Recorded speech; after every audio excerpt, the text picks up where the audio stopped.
Assalamualaikum warahmatullahi wabarakatuh. Halo everyone. Perkenalkan, nama saya Nabila Safita Nur Aprilia dari kelas PAI 22. Di sini saya akan membahas sedikit materi tentang demokrasi Indonesia. Pengertian demokrasi. Demokrasi berasal dari bahasa Yunani demokratia yang berarti kekuasaan rakyat.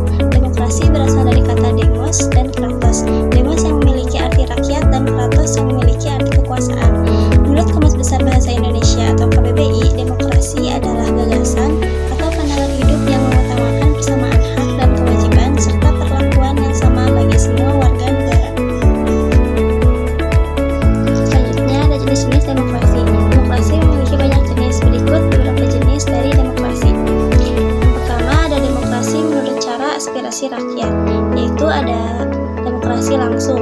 Demokrasi langsung merupakan sistem demokrasi yang memberikan kesempatan kepada seluruh warga negaranya dalam permusyawaratan saat menentukan arah kebijakan umum dari negara atau undang-undang. B. Demokrasi tidak langsung. Demokrasi tidak langsung merupakan sistem demokrasi yang dijalankan menggunakan sistem perwakilan.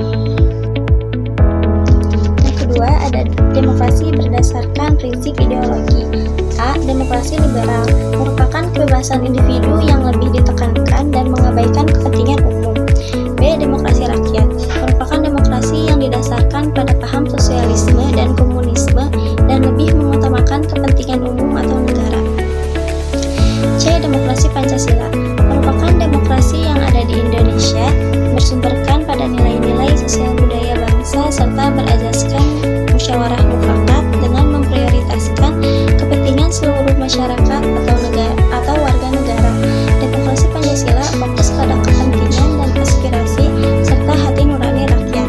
Sampai saat ini, Indonesia menganut demokrasi Pancasila yang bersumber pada falsafah Pancasila.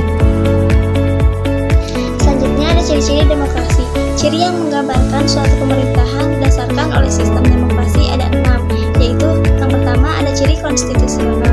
Ialah hal yang berhubungan dengan kepentingan, kehendak, atau kemauan kekuasaan rakyat yang dituliskan dalam konstitusi dan undang-undang negara tersebut. Yang kedua, ada ciri perwakilan, yakni dalam mengatur negaranya, kedaulatan rakyat akan diwakilkan oleh beberapa orang yang sudah dipilih oleh rakyat itu sendiri. 3. Ciri pemilihan umum, yakni sebuah kegiatan politik yang dilaksanakan untuk memilih pihak dalam pemerintahan. Yang keempat, ada ciri kepartaian, yakni partai akan menjadi media atau sarana untuk menjadi bagian dalam melaksanakan sistem demokrasi. Yang kelima, ciri kekuasaan, ialah adanya pembagian dan pemisah kekuasaan. Lalu yang terakhir, ada ciri tanggung jawab, yaitu adanya tanggung jawab dari pihak yang sudah dipilih untuk ikut dalam pelaksanaan suatu sistem demokrasi. Selanjutnya ada contoh-contoh demokrasi. Yang pertama, dilihat dari jenis-jenis demokrasi, yaitu ada demokrasi langsung, contohnya ikut mencoblos saat pemilu atau pilkada dan memilih secara langsung ketua kelas. Lalu ada demokrasi perwakilan, contohnya pembuatan undang-undang yang diwakili oleh anggota DPR. Yang kedua, demokrasi perwakilan dengan sistem pengawasan langsung dari rakyat, yaitu ada referendum wajib, contohnya pemungutan suara pemisahan Timur dan persetujuan yang diberikan oleh rakyat terhadap pembuatan undang-undang dasar.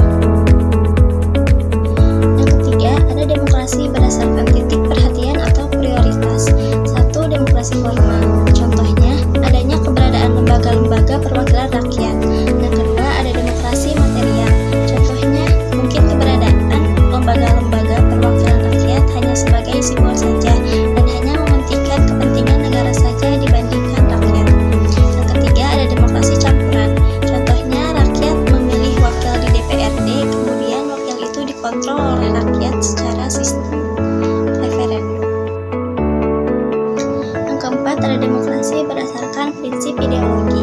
1. Demokrasi liberal, contohnya dalam demokrasi ini adanya sistem multipartai dan demokrasi ini telah mendorong untuk lahirnya partai-partai politik. Yang kedua, ada demokrasi rakyat. Demokrasi rakyat adalah demokrasi di mana rakyat yang menentukan saat ada masalah penting, contohnya pada saat pemilihan presiden dan wakil presiden. Prinsip demokrasi. Prinsip demokrasi dibedakan menjadi dua, yaitu yang pertama ada prinsip demokrasi sebagai sistem politik. A. Pembagian kekuasaan, yaitu ada kekuasaan legislatif, eksekutif, dan yudikatif. B. Pemerintahan konstitusional. C. Partai politik lebih dari satu dan mampu melaksanakan fungsinya. D. Pers yang bebas. E. Perlindungan terhadap hak asasi manusia. F. Pengawasan terhadap administrasi negara. G. Peradilan yang bebas dan tidak memihak.